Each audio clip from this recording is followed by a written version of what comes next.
بسم الله الحمد لله والصلاة والسلام على رسول الله وبعد. أحمد الله حمد الذاكرين الشاكرين على نعمه وأصلي وأسلم على من لا نبي ولا رسول بعده سيدنا محمد عليه وعلى آله أفضل الصلاة وأتم التسليم وبعد.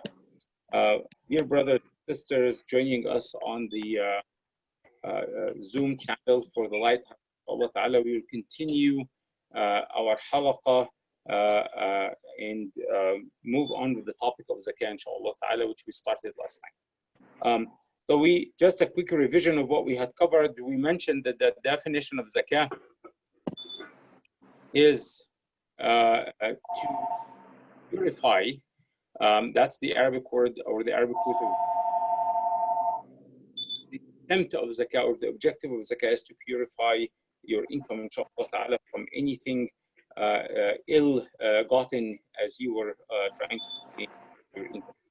And we also distinguish between zakah and sadaqah, and we said that zakah is a mandatory pillar of Islam, whereas charity or sadaqah is not a mandatory pillar of Islam. And then there was several differences. The most prominent one of them is that zakah is mandatory on a person once he or she satisfies a few conditions, and it has a very specific calculation attached to it. Whereas sadaqah has no limit.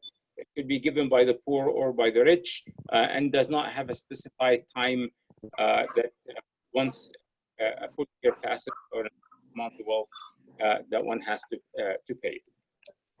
And we mentioned that the conditions of paying zakah are 5. The first is that one has to be a Muslim, one has to be free, so not a slave, and then the third is that one has to own a certain amount of threshold, which is called the nisab. So once you have that nisab or more, then you start owing zakah. And the fourth is the type of wealth that this is being calculated from. So not every type of wealth zakah is owed upon, and the easiest example is if you own a house, there is no zakah on that house. And the fifth condition is that a full year has to pass through with you owning that excess amount. And we took a little deeper dive into the word nisab, or that threshold, and we explained that that threshold has to be in excess of one's needs. Meaning, when you're calculating your wealth, and we're going to go through the calculation today, inshallah ta'ala, when you're calculating your wealth, you subtract from it any debt that you owe to somebody else. And you do not take into that calculation your necessities. So a car is a necessity. A house that you live in is a necessity. Tools that you use in your trade or your work is considered a necessity.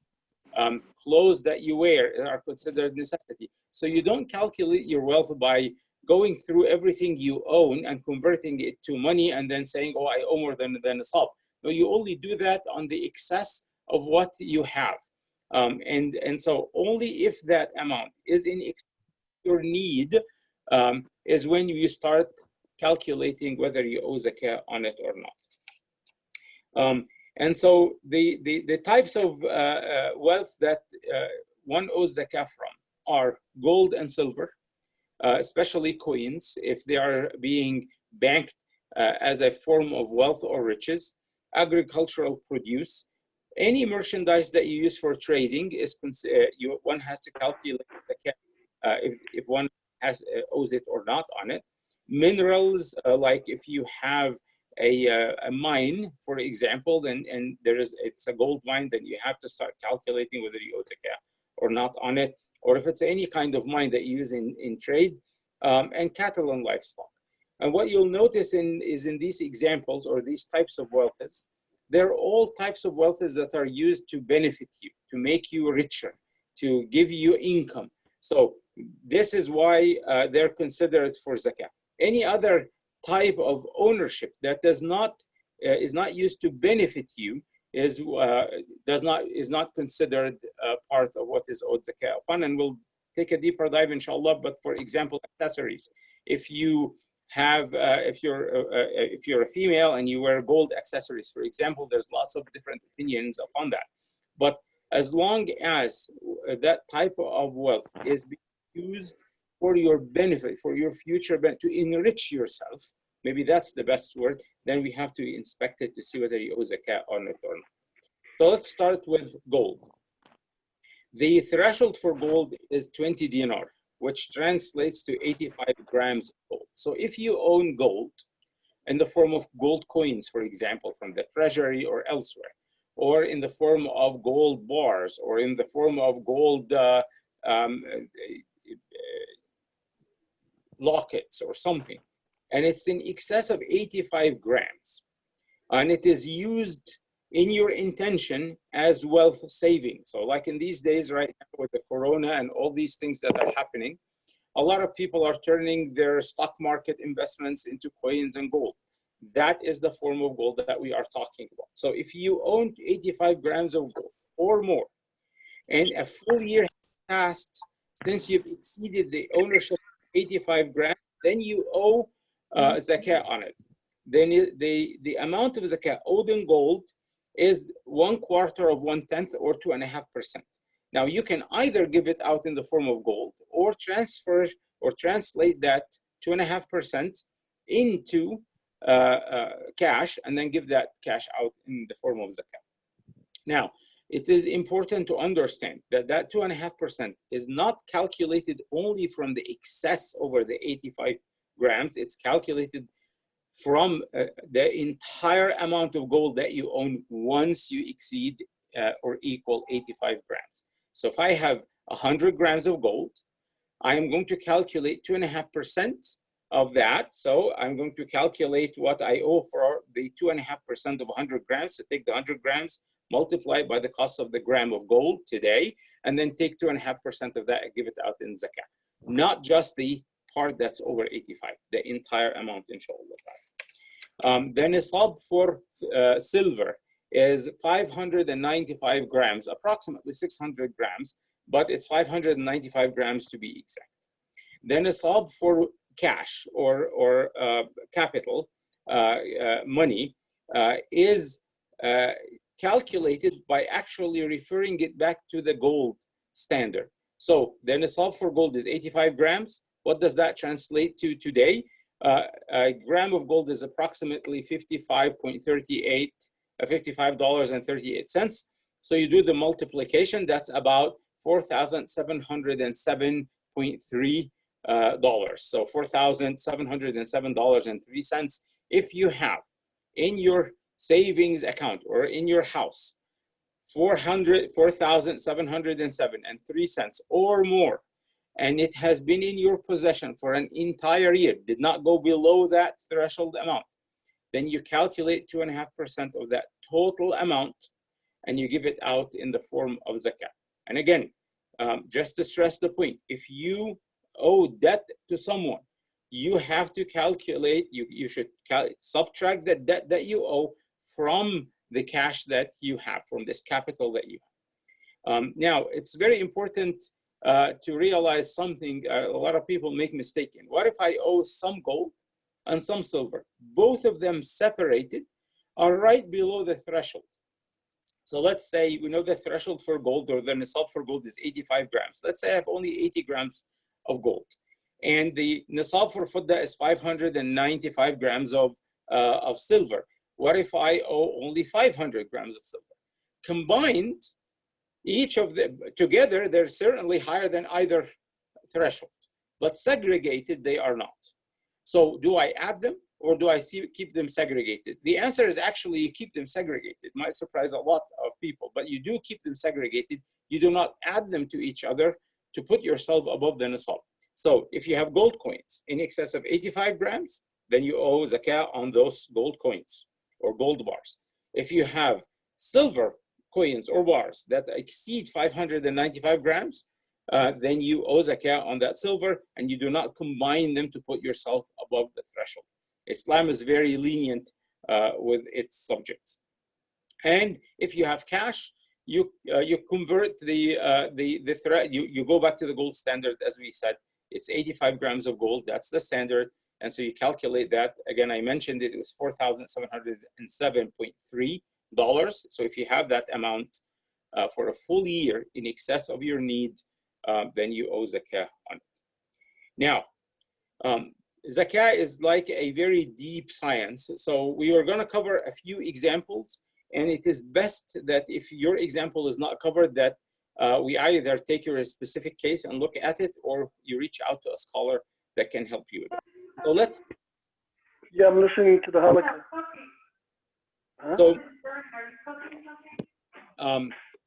let's keep moving on, and just okay. So what if you don't owe debt to someone? What if you're the owner of debt? Do I calculate that ownership of debt that somebody else owes me and add it to my wealth to calculate my zakah or not? So let's say you have loaned one of your brothers $5,000, and that $5,000 loan has been with him for over a year. Do you owe zakah on that $5,000 or not? Now, there's three different opinions upon that. The first opinion of the scholars say you owe zakah, but it is not due until you collect it, because there is no guarantee on that collection. So if you gave somebody a loan, that loan was in excess of the threshold, or combined with your other wealth, it puts you over the excess of the threshold, you only calculate it if you actually receive it. So you only do the calculation what you have in hand. Anything that is out there, you do not calculate. Once you receive it back from that person, and it is above the nisab or the threshold, then you owe zakah on that year. And some scholars said you have to go back and give it out on the retroactively with respect to the other years that it kept being out there. The former opinion is the stronger one, but I'm just giving you all the opinions that exist out there. So two opinions. The first one is you only give it out once it's collected, and it's only due in that year, and you don't have to do anything retroactive. Another opinion says no, you have to do it retroactively. What if that debt that is owed, that I am holding, is guaranteed? So when you give debt to someone, there is no guarantee that that someone is able to repay. What if this debt that you're holding is like a security, for example, or a treasury bond, or something like that, that you know is guaranteed to be given to you? In that case, the scholar said you actually owe zakah on that, because that's almost equivalent to you having cash, and you can actually go and cash it. There's nothing preventing you from cashing it out there. It's a few penalties, of course, and so on and so forth. But the reality is it is as good as cash. So in that case, when you're guaranteed that that debt can be cashed out, then you should calculate the zakah if you own it on. So now, what if the debt is uncollectible? I have loaned somebody some money. That money is out there. I know I loaned it to him, but it is uncollectible because that brother or sister is in a bad financial shape. It doesn't look like they can give it back to me, or they're now all of a sudden challenging or denying it, and I have to go through a lawsuit or something, or they're evading payback. Regardless of the reason, you don't have a guarantee on it. What do I do? Do I give zakah on it, or do I not give zakah on it? The first opinion, there's also three opinions here. The first opinion on it is that there's no zakah on it because it is useless to the owner. There is no way for you to count that as wealth because it is not guaranteed anymore. The second opinion is that you owe zakah on it only upon collection, in the year of collection. And some scholars have gone as far as to say, well, if you collect it, then you should give zakah in the year that you collected it in, and then the retroactive years. But in general, the most when the scholars have differences of opinions, you are allowed to take with the easiest of the opinions, or whatever opinion you feel comfortable with. It is a rahmah from Allah subhanahu wa ta'ala that there is a difference, that there is not a specific clear mandate. I would personally lean more towards that you only owe zakah on it once you're able to collect it, because if it is uncollectible, it is uncollectible. And that would go for both cases that we covered right now. Now, let's move on to the zakah on gold jewelry or accessories that females have. So before we go there, lots of people conflate the gold accessories with the stones that are in them and so on and so forth. Now, the scholars made it very clear that the zakah is owed upon the gold or the silver in certain cases, but diamonds, stones, corals, pearls, any form of accessories from stones are not considered for zakah. Only the gold portion of it is. So there's no zakah on any of these other things that I just mentioned.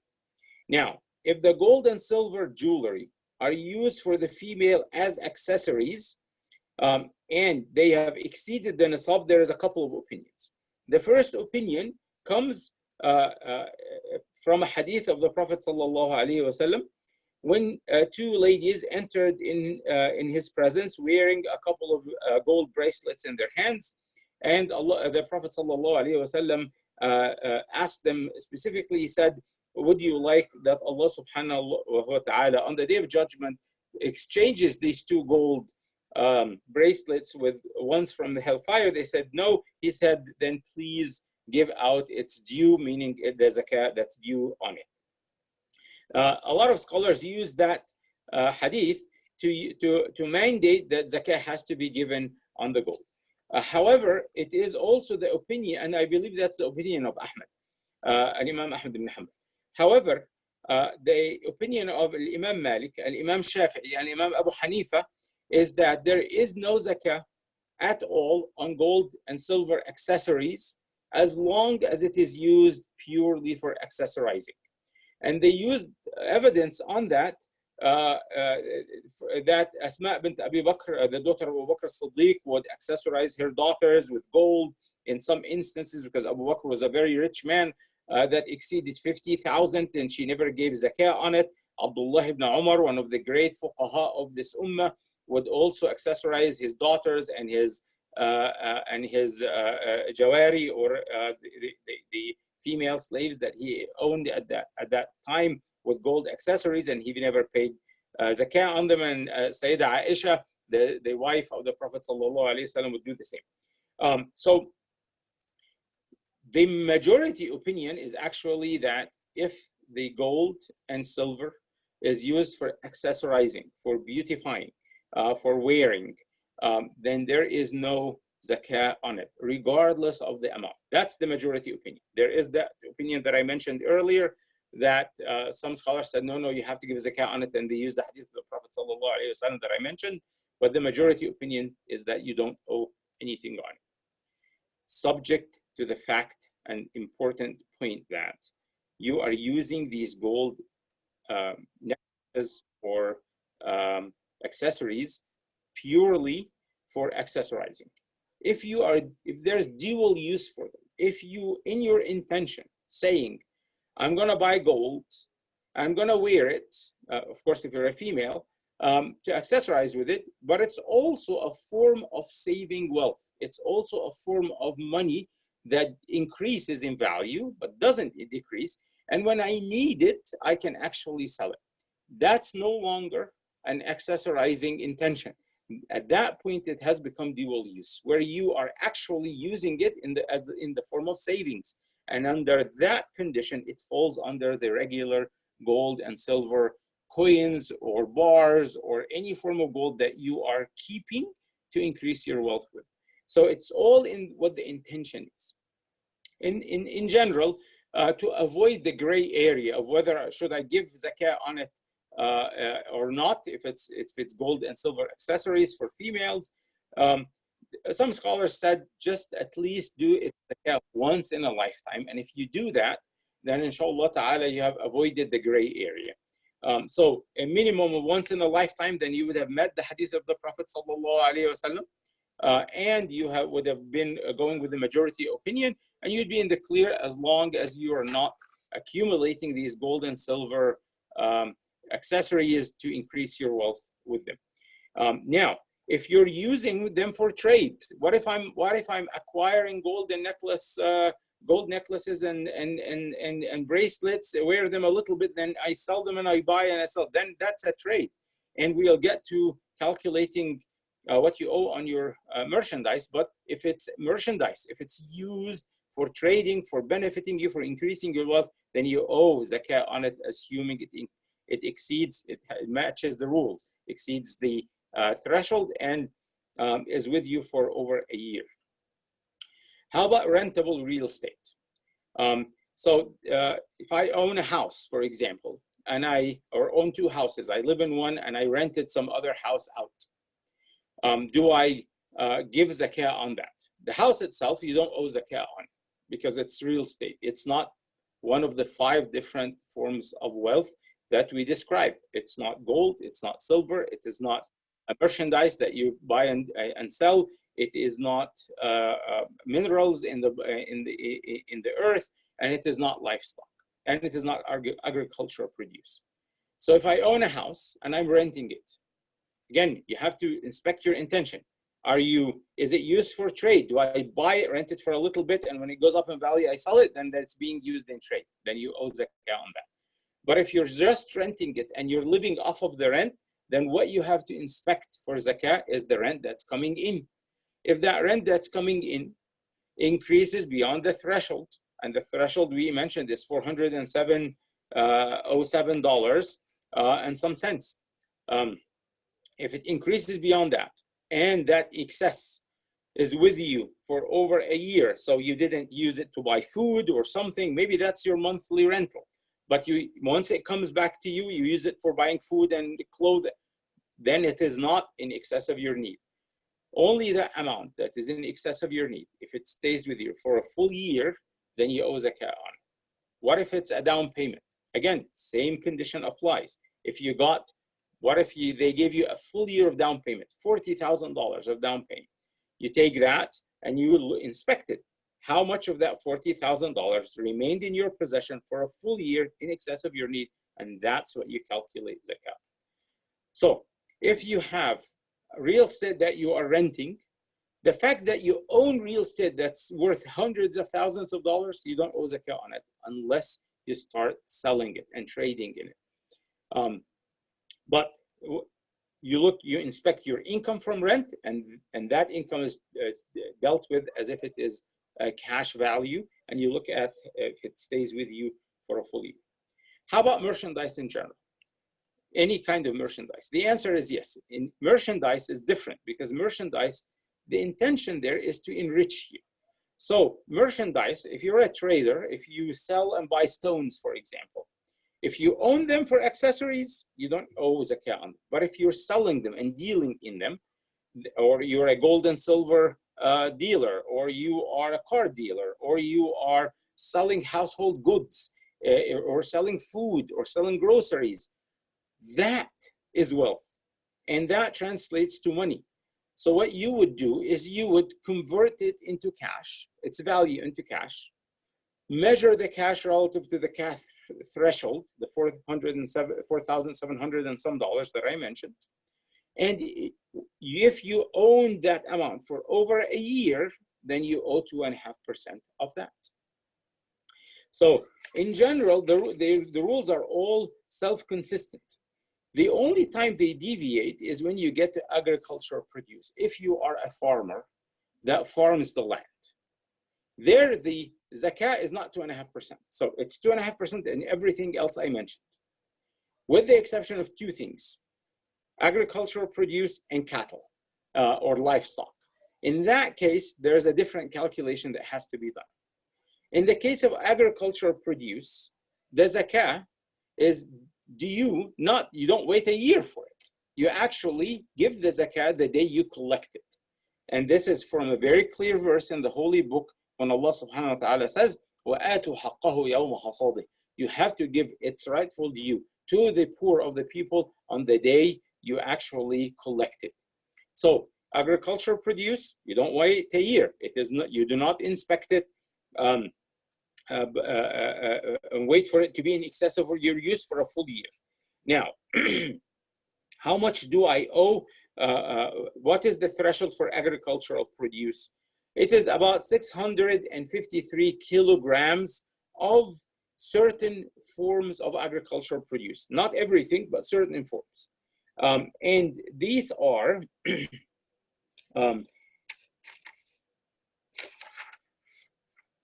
barley, corn, wheat, dates, and raisins. And there's some differences between opinions of scholars, and I'll cover that in a second. But before I go to the which produces do you have to give zakah from, the amount is, the threshold is 653 kilograms. Now, you owe 10% of that in zakah, and of course, of anything in excess of that in zakah, if it is being watered by rain or by a nearby river with minimal labor from you. So if Allah subhanahu wa ta'ala gave you this plot of land that He blessed you with rain coming down on it, so it's all coming from Allah, or there's a nearby river that's just watering your land with minimal effort from you, then you owe 10%. Then the percentage zakah owed is about 10%. If you have intensive labor in watering it, you have to dig a well, you have machinery to actually lift the water from the well, and you're using sprayers, or you're using cattle to water your crops from the well, or you're actually watering them yourself, as long as there is labor involved, then the percentage zakah falls down to 5%. So 10% versus 5%, depending on how much labor is involved. Now, what do we owe zakah on? What kind of agricultural produce do we owe zakah on? And there's a lot of opinions in this one. Al-Hasan al-Basri radiyallahu anhu wa akramuh said it is barley, corn, wheat, dates, and raisins. And he is using that because that's what the Prophet sallallahu alaihi wasallam ordered zakah to be given out from. Abu Hanifa had a different opinion. He said all produce without distinction, as long as it was for trade, because he is using the measuring technique or a qiyas. He says, okay, well, this is something you collected to sell. So it is like merchandise. So regardless of the type of fruit or the type of agricultural produce, you owe zakah on it. Of course, the percentage is calculated by the 5 or the 10, as I mentioned, but he is not specifying it to a specific set of crops. Abu Yusuf or Muhammad said, everything you owe zakah on it as long as it stayed in the land for about a year. And it does not need much attention. So things that can be dried is what they're referring to in this opinion. So watermelon, cucumbers, and these things, no, because these will go bad if they stay long enough. They cannot be dried. But grains that can be dried, and even raisins is not a grain, but it's from grapes, and grapes can be dried. Apricots can be dried. As long as you can store it, and that storage is possible for a year, then you owe zakah on them. I'm not going to go through a lot of the opinions because it's a very deep subject. And like I said, depending if we have farmers among our congregation, then we can inspect their specific case and look at the ruling that comes relative to that. So for example, in Nawawi talked about trees. He didn't talk about the specific type of vegetable or agricultural produce. He said, in trees, there's only 2 categories that you owe zakah on. It's dates and grapes, and then the rest have to be grains that can be stored. Others said no. Like I said, Abu Hanifa said if you have, for example, an apple orchard. Why did you plant the apple orchard? To sell the apples. Well, then the apples become a merchandise, and you owe zakah on it. So, like I said, zakah is a deep science, and we have to lock it down to the specific case that we have. I'm going to finally cover today the zakah of cattle, and then I'll stop here so I don't overwhelm you with information, and then we'll pick up, inshallah, next time.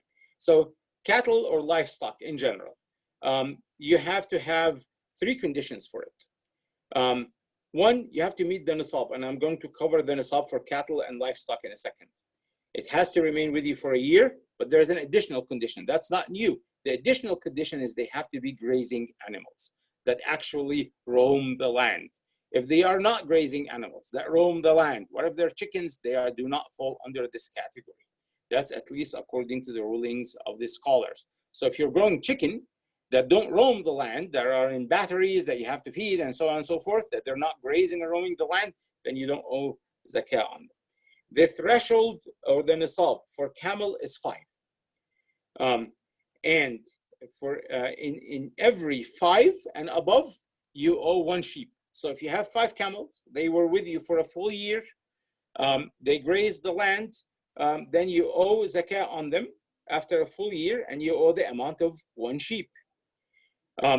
What if I have 6? It's still 1 sheep until you hit the next 5. So when you're at 10, then you owe 2 sheep, and so on and so forth.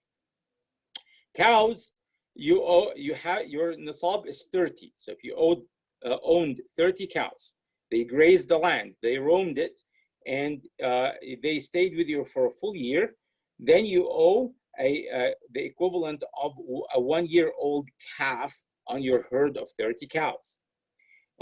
If you reach 40, then you owe a 2-year-old calf. If you reach 60, then you owe 2 of the 1-year-old calf. If you reach 70, then you owe 1 2-year-old calf, and so on and so forth. So the numbers are 30, 40, 60, 70. Like I said, it's a difficult calculation, and I have the calculation in the book, and we can go through it. And so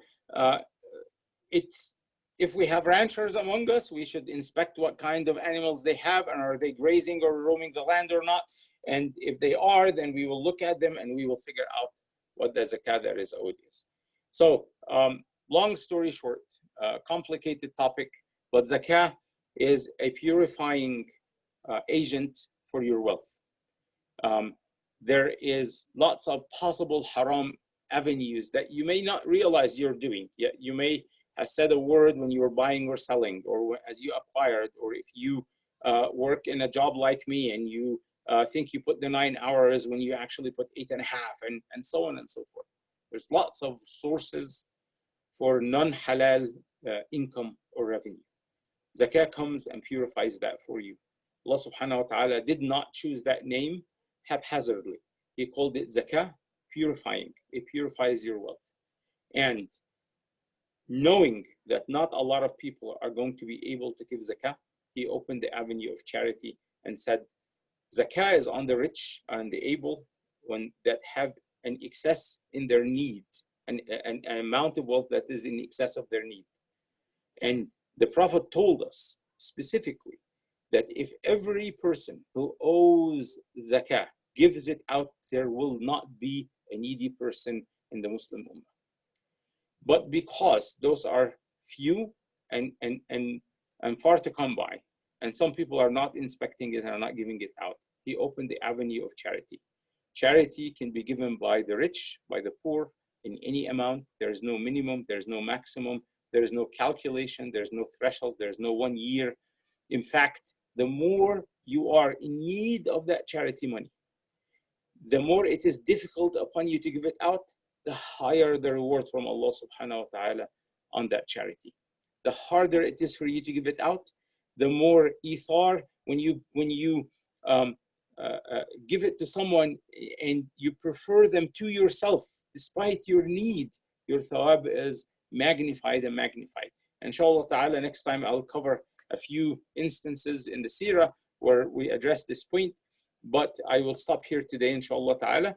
سبحانك اللهم وبحمدك أشهد أن لا إله إلا أنت أستغفرك وأتوب إليك والعصر إن الإنسان لفي خسر إلا الذين آمنوا وعملوا الصالحات وتواصوا بالحق وتواصوا بالصبر. I'm going to stop the recording and then take questions from you right now.